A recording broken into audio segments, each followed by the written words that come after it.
Chewing gum वाली बहू।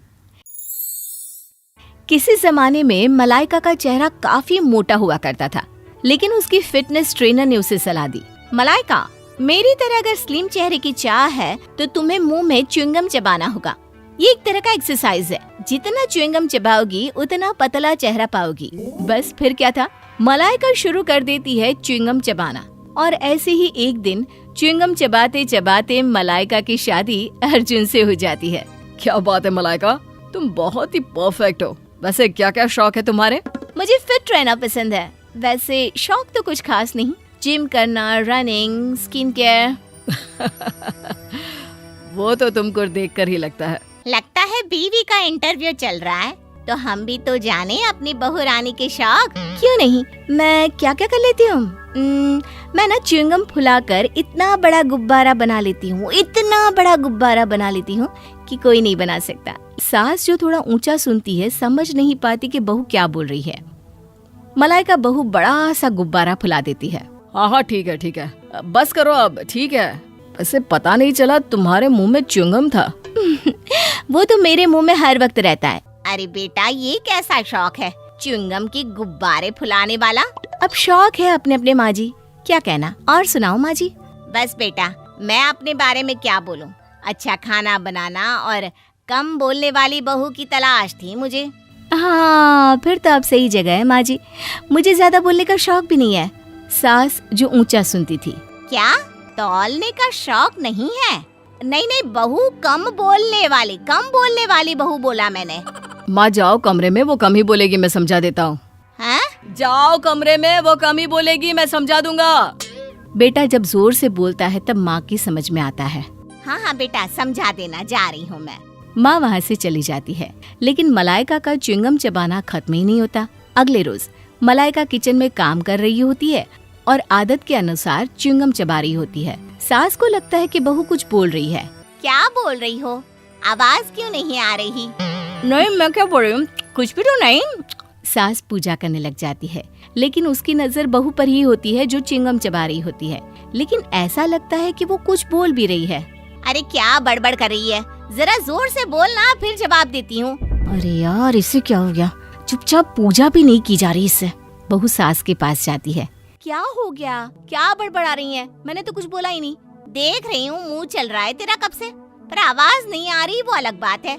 बहू समझ जाती है कि सास को उसका च्युइंगम चबाना ऐसा लग रहा है जैसे वो कुछ बड़बड़ा रही हो। वो मुंह से च्युइंगम निकाल कर सास को दिखाती है। सासू माँ, ये देखिए, ये च्युइंगम है, च्युइंगम। मैं यही खा रही थी। फिट्टे मुंह बताना तो था, मैंने सोचा। अरे ना सासू माँ, मेरी इतनी मजाल। सास बहू का रिश्ता थोड़ा सा सुधरने की कगार में होता है कि फिर आ जाता है च्युइंगम। कैसे? देखिए क्या बात है, आज रोटी का एक और खत्म होने का नाम ही नहीं ले रहा। अरे माँ, बुड्ढी हो रही हो तुम, दांत में दम नहीं रहा। अरे बुड्ढी होगी तेरी माँ, समझा। चल कोई नहीं। चलिए माँ जी, लगता है आपको मेरे हाथ का खाना कुछ ज्यादा ही अच्छा लग रहा है।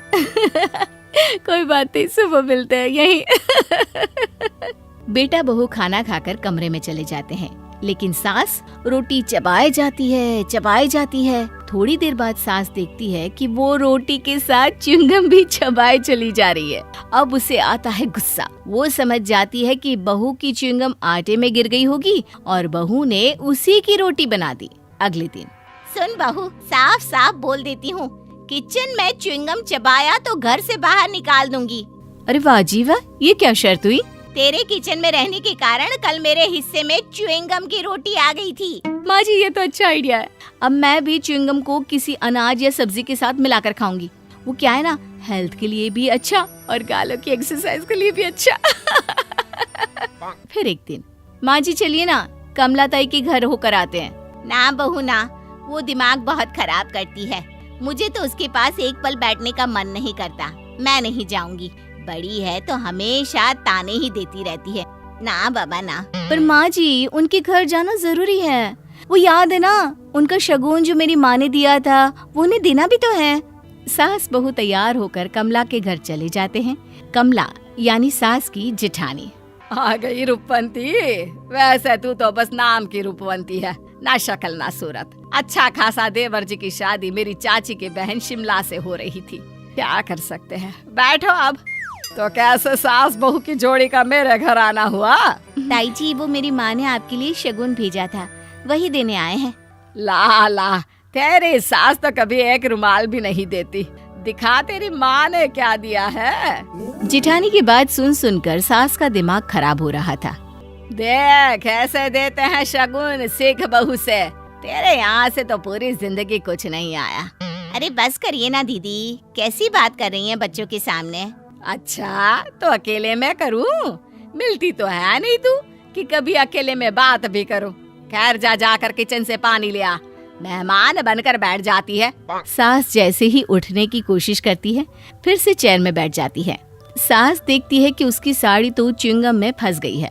बहू तो घर आ जाती है, लेकिन सास बेचारी वहीं चिपके रह जाती है और जेठानी के ताने सुन सुनकर परेशान हो जाती है। किसी तरह शाम को सास जब घर आती है तो उसका पारा 7वें आसमान में होता है। बहू कहाँ है बहू? आज तो तुझे सबक सिखा कर रहूंगी। सास के मुंह में च्युइंगम होता है, जिसे वो निकाल कर बहू के बाल पर लगा देती है। हाय माँ जी, ये क्या कर दिया आपने? मैंने तो कुछ नहीं किया, जितना तूने कर दिया। देख अब आएगा मजा। बहू काफी कोशिश करती है, लेकिन बाल से च्युइंगम निकाल ही नहीं पाती, जिसके बाद उसे पार्लर जाना पड़ता है। और जब वो पार्लर से आती है तब ये क्या शक्ल बना ली। बहू के लंबे बाल कटकर बॉय कट हो गए थे। माँ जी मुझे माफ कर दीजिए, मैं आज के बाद च्युइंगम नहीं खाऊंगी, क्योंकि इससे आसपास के लोगों को कितनी परेशानी होती है ये मुझे अब पता चल गया है। पर आप भी वादा कीजिए कभी मेरे बालों में च्युइंगम नहीं चिपकाएंगी।